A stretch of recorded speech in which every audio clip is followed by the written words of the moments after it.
하나님의 말씀 봉독하겠습니다. 사무엘상 8장 1절에서 9절까지의 말씀입니다. 구약 418면에 있습니다.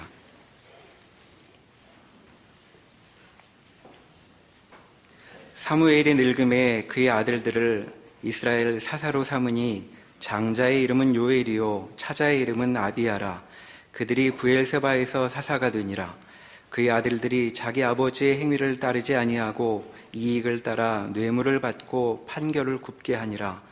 이스라엘 모든 장로가 모여 라마에 있는 사무엘에게 나아가서 그에게 이르되, 보소서, 당신은 늙고 당신의 아들들은 당신의 행위를 따르지 아니하니 모든 나라와 같이 우리에게 왕을 세워 우리를 다스리게 하소서 한지라. 우리에게 왕을 주어 우리를 다스리게 하라 했을 때에 사무엘이 그것을 기뻐하지 아니하여 여호와께 기도하매, 여호와께서 사무엘에게 이르시되, 백성이 내게 한 말을 다 들으라. 이는 그들이 너를 버림이 아니요 나를 버려 자기들의 왕이 되지 못하게 함이니라. 내가 그들을 애굽에서 인도하여 낸 날부터 오늘까지 그들이 모든 행사로 나를 버리고 다른 신들을 섬김같이 내게도 그리하는도다. 그러므로 그들의 말을 듣되 너는 그들에게 엄히 경고하고 그들을 다스릴 왕의 제도를 가르치라. 아멘. 사무엘은 이스라엘의 마지막 사사가 되는 셈입니다. 그의 두 아들이 뒤를 이어 사사가 되었지만 실패하고 백성들의 외면을 당하고 이제 왕을 세움으로써 사사직은 없어질 것입니다. 사무엘은 매우 분노하고 반대합니다.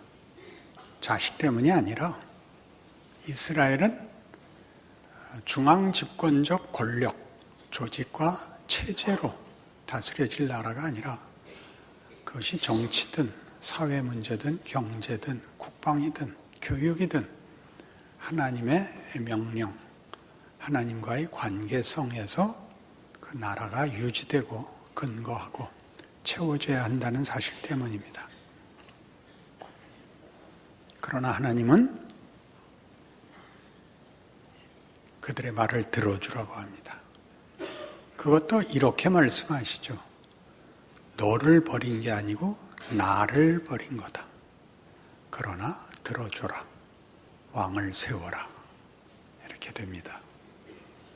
매우 혼란스러운 부분입니다. 하나님은 잘못된 길을, 당신을 부인하는 길을 허락하시는가? 허락합니다. 이미 아담이 그랬습니다. 아담에게 자유를 주어 아담이 하나님을 거부하고 독립된 주권을 주장하는 최초의 범죄를 저지른 것을 성경은 분명히 하고 있습니다. 왜 그러시는가 하는 문제가 오늘 우리가 생각해 볼 문제입니다. 하나님은 이런 말도 안 되는 하나님의 권위와 존재와 거기에 종속되어서만 유지되는 인간들의 어리석음과 반란과 못난 짓에 대하여 왜 하나님은 다른 방법, 심판을 하시든지 아니면 더 잘 설명을 하시든지 어쨌든 말을 안 들으면 어떻게 강요를 해서라도 다른 길로 나갈 수 없게 막지 않으시고 허락하시는가 하는 것이죠. 여러분 잘 아시는 누가복음 15장에 나오는 탕자의 비유를 보시면 이 문제에 대한 아주 적절한 비유가 나옵니다. 작은 아들이 아버지에게 자기 재산의 몫을 달라고 해서 집을 나갑니다. 아버지가 순순히 내보내주는 걸로 되어 있습니다. 나가서 다 털어먹고 배가 고파서 굶어 죽게 되자 이 생각이 납니다. 내 아버지 집에는 양식이 풍족한 품꾼이 얼마나 많은 거. 그러니 내 아버지 집에서는 일꾼들도 넉넉하게 사는데 나는 나와서 굶어 죽게 되었구나. 돌아가자. 아버지가 기다리고 있다 돌아오는 아들을 보고 뛰어나가 반갑게 맞이합니다. 작은 아들이 이렇게 말을 합니다. 아버지, 나는 이제 아버지의 아들이 아닙니다. 감당할 수 없습니다. 품꾼의 하나로 보십시오. 아버지의 대답이 뭐였죠? 그게 무슨 소리냐? 야, 빨리 들어가자. 얘들아, 내 아들이 살아 돌아왔다. 목욕시키고 옷 갈아입히고 신발 신기고 가락지 끼워라. 제일 살찐 송아지를 잡아라. 아버지는 돌아온 걸 그렇게 반겼습니다. 내보낼 땐 무슨 심정이었을까요? 하나님은 그의 아들을 힘으로 강요할 마음이 없습니다. 폭력으로 붙들어 맬 마음이 없습니다. 그가 깨달을 때까지 시간과 기회와 주장을 허락하시는 하나님이라. 이렇게 이 비유는 말하고 있습니다. 하나 더 있습니다.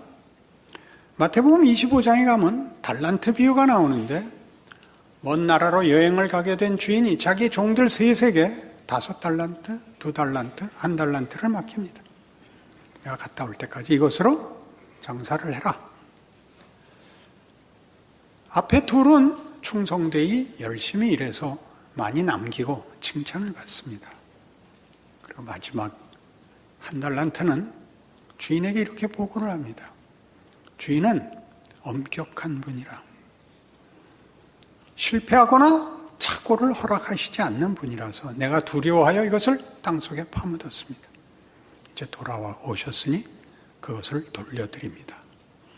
그러자 주인이 뜻밖의 우리가 기대한 것보다 더 크게 화를 내서 이 악하고 게으른 종아, 네가 나를 엄격한 주인인 줄 알았더냐?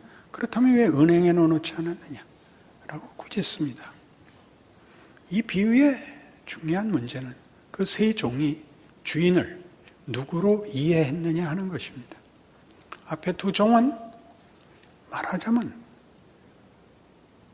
공포와 폭력적 차원에서의 상하관계에 묶여 있다고 생각하지 않았습니다. 그들은 기꺼이 그 주인의 종이었습니다. 그들은 기꺼이 주인과 동료였습니다. 그러나 셋째는 주인을 두려워했고 주인과 자기 사이가 이해관계 이상 아무것도 다른 관계가 없다고 생각했습니다. 그가 주인을 엄격한 분이라 라고 얘기한 것은 주인에 대한 모독이라고, 그래서 주인이 이 악하고 게으른 종아라고 몹시 노하게 되는 것입니다. 대부분의 신자들은 뜻밖의 하나님의 이 너그러우심과 하나님이 우리를 항복시키기 위하여 가지는 충분한 기다려줌에 대하여 이해가 없고 두려워합니다. 우리가 잘못된 길을 가면 가다가 땅이 꺼질 것 같고 주일날 등산 가면 돌에 맞아서 머리가 깨질 것 같고 이런 것으로만 구성된 신앙에서는 두려운 것 외에 아무것도 없습니다. 진노를 피하고 심판을 피하고 틀리지 않은 길을 가는 것이 전부이지 자라나질 않습니다. 크질 않습니다. 거기에는 존경, 반가움, 기대, 해보는 기회 같은 것이 없습니다. 하나님은 이것을 우리에게 허락하신다고 성경이 말하는 것입니다. 그게 도대체 무슨 의미가 있는가? 우리 예수를 믿는다는 고백 속에서 신앙생활 현장에 늘 등장하는 문제인데 우리는 이걸 근본에서부터 오해하고 있다. 그 문제를 풀자. 이렇게 오늘 본문은 우리에게 요구하는 셈입니다. 로마서 5장에 가시면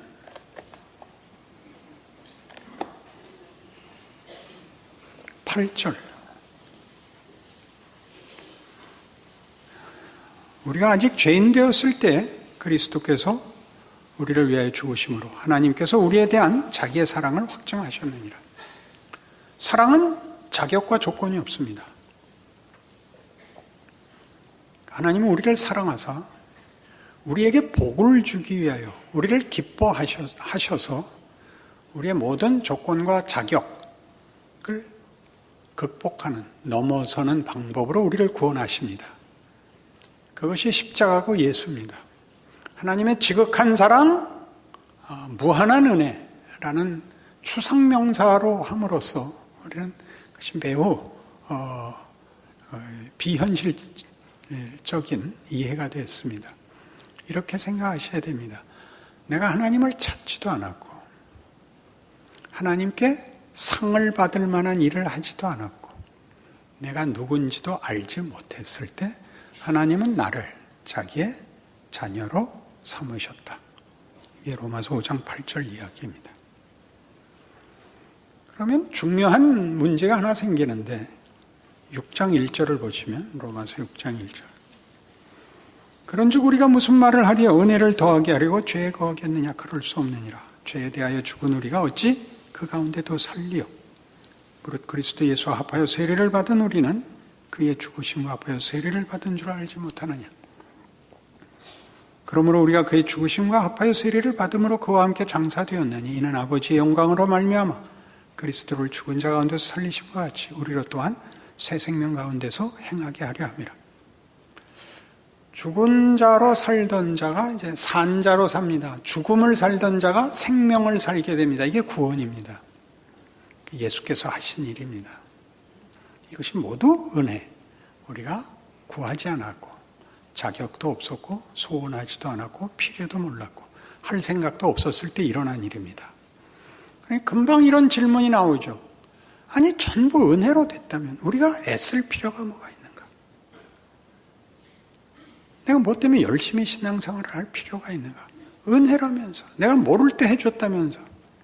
성경의 답이 그럴 수 없느니라, 말이 안 된다라는 건 가장 중요하게 시간적으로 그렇습니다.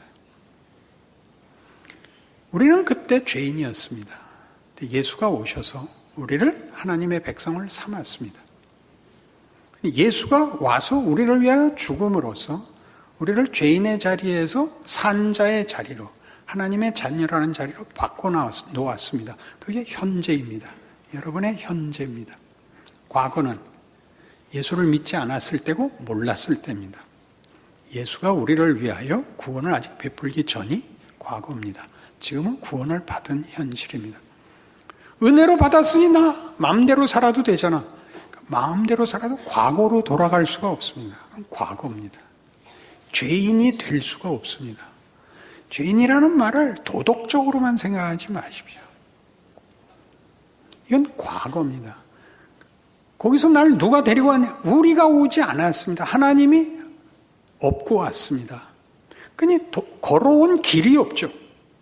어떻게 여기까지 왔느냐가 없죠. 내가 뭘 잘못해서 지금 신앙생활이 안 되냐 이렇게 물으시지 말고 돌아갈 수 없는 신자라는 걸 알아야 됩니다. 그런데 왜 시원하게 살지 못하냐? 이게 이제 그 다음 문제죠. 내가 왜 신자답지 않으냐? 그리고 하나 더 가서 하나님은 왜 암만 기도해도 신자답게 안 해주느냐? 그런데 옆 사람 보는 사람이 있더라고요. 현실 아닌가요? 왜 신자가 현실을 소원을 갖고 있는데도 불구하고 신앙인으로 만족스럽지 않은가? 그렇죠. 성경은 일단 답을 이렇게 합니다. 네가 불만스러운 신자라 할지라도 과거로 갈 수는 없다. 그럼 은혜는 뭐 하는 겁니까? 은혜는 다 했다. 네가 할 몫이 있다. 우리가 할 몫이 뭡니까? 못난 신자로 사느냐 잘난 신자로 사느냐만 남았다. 이렇게 얘기하는 겁니다. 이게 감사하게 들립니까? 이상하게 들립니까? 우리는 분명히 하나를 잘라야 됩니다. 그건 과거입니다. 잘못하면 죄인으로 돌아가지 않습니다. 이 부분을 틀리고 큰 소리로 주장하는 데가 구원파입니다. 제대로 믿었으면 신앙의 실패와 불만이 있을 수 없다 그렇게 가르칩니다. 그렇지 않습니다. 예수 믿고도 불만이 많습니다. 믿지 않을 때보다 더 힘듭니다. 그때는 최소한 양심이 없었거든요. 지금은 양심 더하기 신앙까지 있지 않습니까? 안 됩니다. 이게 뭐냐? 지금은 내 책임의 때다 이겁니다. 신자답게 살아라. 살고 싶은데 안 됩니다. 하루아침에 하려고 말고 살아보자. 몇 년이 필요하냐? 이스라엘은 몇 년을 하나님 앞에 이 기회를 받았나요? 이스라엘 길게 아브라함부터 따져서 2000년이 넘는 역사, 그리고 지금 신약시대 2000년 역사, 한 4000년 동안 이 기회를 받고 있는데 아직도 시원한 자리에 안 와 있습니다. 너무나 다행입니다. 이스라엘이 아직 회개하지 않고 있어서 우리도 다행입니다. 마지막 문이 닫히질 않았다는 뜻이죠. 이스라엘은 구원받는다. 사도 바울의 증언이거든요. 근데 아직 못 받았거든요. 그럼 우리 시원치 않은 것 아직 괜찮은 거죠. 이스라엘이 언제 회개하느냐 째려보지 마시고 앞으로 나가세요. 신앙생활로 해나가야죠. 이 문제에 대하여 왜 이런 방법 혹은 뭐 좋게 말해서 이런 기회를 허락하셨는가? 처음에 얘기한 거죠. 하나님은 폭력적이지 않으시다. 강요하시지 않는다. 우리의 항복을 원하신다. 그 항복하고 납득할 시간, 경우, 기회를 준다. 살아봐라. 하나님 없는 세상과 하나님 있는 세상을 살아봐라. 그렇게 우리에게 요구하는 것입니다. 그래서 이 일은 우리의 잘잘못으로 끝나는 운명은 아닙니다. 하나님이 이루실 걸 이루시고야 말 것입니다.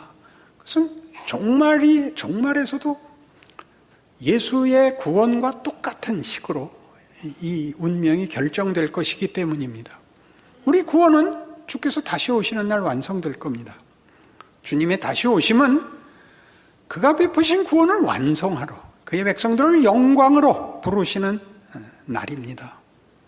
마치 우리가 죄인 되었을 때 오셔서 구원을 이루신 것 같이 우리가 시원치 않은데 오셔서 우리 구원을 완성하시러 오실 것입니다. 아멘 할 실력이 지금은 없습니다.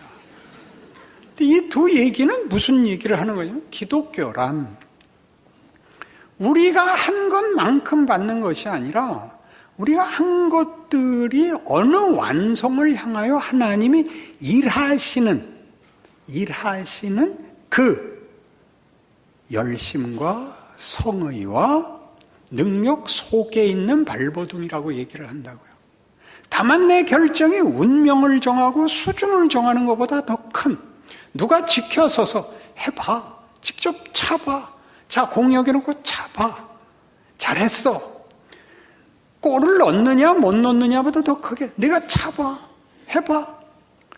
모든 운동 경기의 최종적인 보상이 뭡니까? 인간성이죠. 인간성.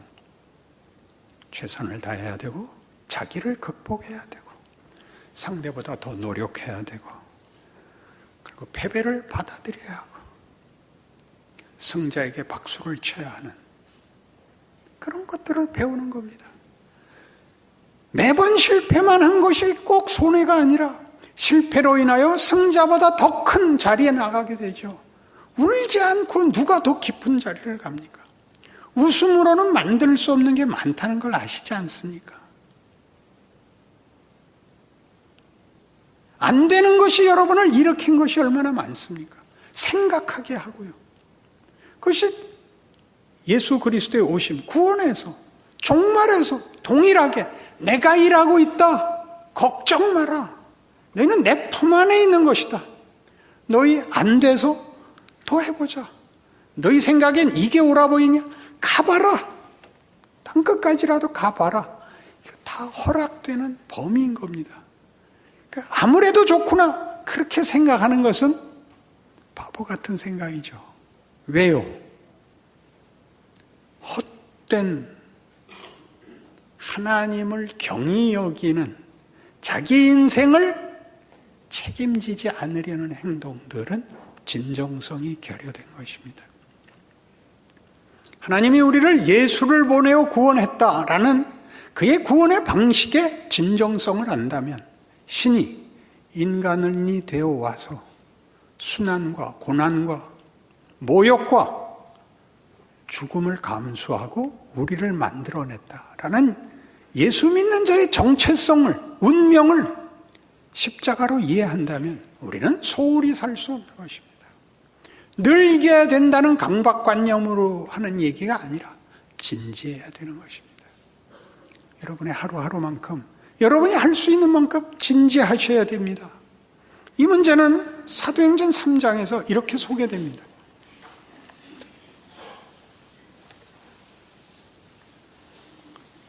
사도행전 3장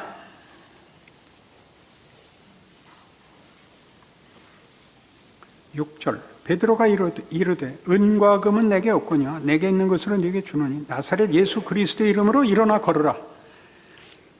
우리가 예수 믿고 자신의 구원과 하나님을 만난 감격으로 이렇게 북받쳐 있을 때는 이런 구절들이 다 이해되는 것 같고 또 소리 높여 외치는 것이 큰 자랑입니다.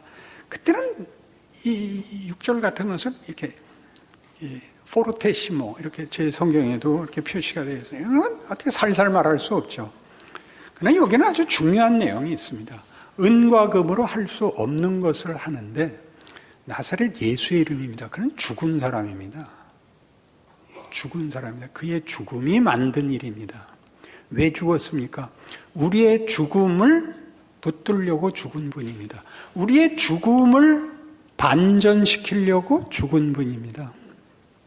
그러니 우리의 실패와 우리의 삶에서 우리가 한탄하는 모든 것들이 우리를 반전시켜 만들 수 있다고, 그것이 은과 금으로는 할 수 없는 이 안진뱅이를 일으켰다고 그렇게 성경이 증언하는 것입니다.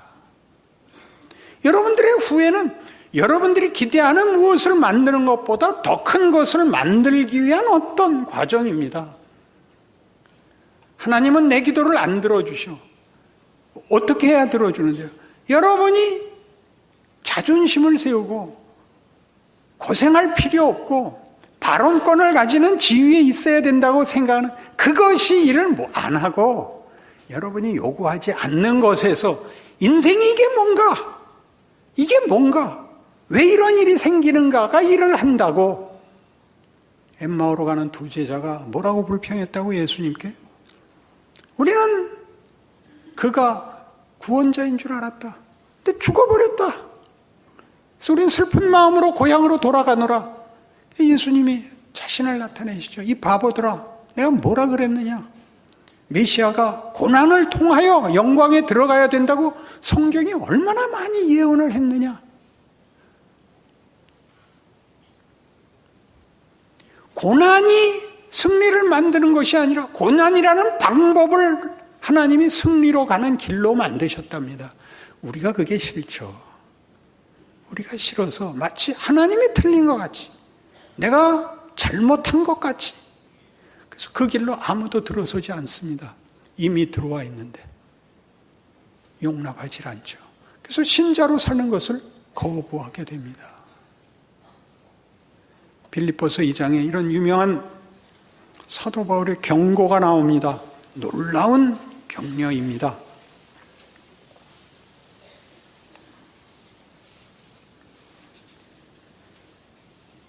5절 이하에 이렇게 되어 있죠.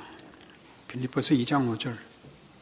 너희 안에 이 마음을 품으라. 곧 그리스도 예수의 마음이니 그는 근본 하나님의 본체시나 하나님과 동등됨을 취할 것으로 여기지 아니하시고 오히려 자기를 비워 종의 형체를 가지사 사람들과 같이 되셨고 사람의 모양으로 나타나사 자기를 낮추시고 죽기까지 복종하셨으니 곧 십자가에 죽으심이라. 이러므로 하나님이 그를 지극히 높여 모든 이름 위에 뛰어난 이름을 주사 하늘에 있는 자들과 땅에 있는 자들과 땅 아래에 있는 자들로 모든 무릎을 예수의 이름에 꿇게 하시고 모든 입으로 예수 그리스도를 주라 시인하여 하나님 아버지께 영광을 돌리게 하셨느니라. 쉽게 읽을 수 없습니다. 왜요? 그리고 이 말이 나오거든요. 그러므로 나의 사랑하는 자들아, 너희가 나 있을 때뿐 아니라 더욱 지금 나 없을 때에도 항상 복종하여 두렵고 떨림으로 너희 구원을 이루라. 너희를 구원하신 하나님의 방법을 보라. 피 흘려 땀 흘려 죽음으로 만든 구원이다. 너희의 생애가 얼마나 굉장한 것인지 아냐? 너희 진정을 다해야 되는 것이란다. 그리고 겁내지 마라. 이렇게 되는 겁니다. 여러분들의 삶에서 여러분들이 소원하는 것은 보통 생각할 필요가 없는 인생입니다. 걱정할 필요 없고 고민할 필요 없고 남들에게 괄세받을 필요 없는 것이 여러분들의 소원이면, 예수를 믿는다는 이름으로 바로 그거를 구원한다면 맞아도 쌉니다. 욕을 먹어도 쌉니다. 예수를 믿는다는 건 그보다 훨씬 큰 겁니다. 여러분의 하루의 삶이 여러분과 여러분의 존재로 인하여 이 세상 앞에 하나님의 손길이라는 것, 위엄이요 영광이라는 것 기억하셔야 됩니다. 여러분은 헛된 하루를 살지 않습니다. 하나님이 하루도 쉬는 날이 없습니다. 매일 아침 해가 떠오르듯 매일 새로운 하루를 하나님이 여시고 여러분과 동행하십니다. 진지하게 살아서 예수 믿는 자의 영광과 존엄과 기회와 명예를 여러분 안에 채우시는 복된 여러분의 신앙과 인생이 되시기를 바랍니다. 아멘. 기도하십시다. 하나님 아버지의 은혜를 감사합니다. 주께서 우리의 모든 연약한 것과 못난 것을 통하여 거기에 하나님께서 우리에게 채우시는 기적을, 운명을, 결론을 담으신다 믿습니다. 이 믿음 가지고 우리의 아무것도 아닌 것 같은 하루를, 일상을, 우리의 자리를 지켜내고 살아내게 하옵소서.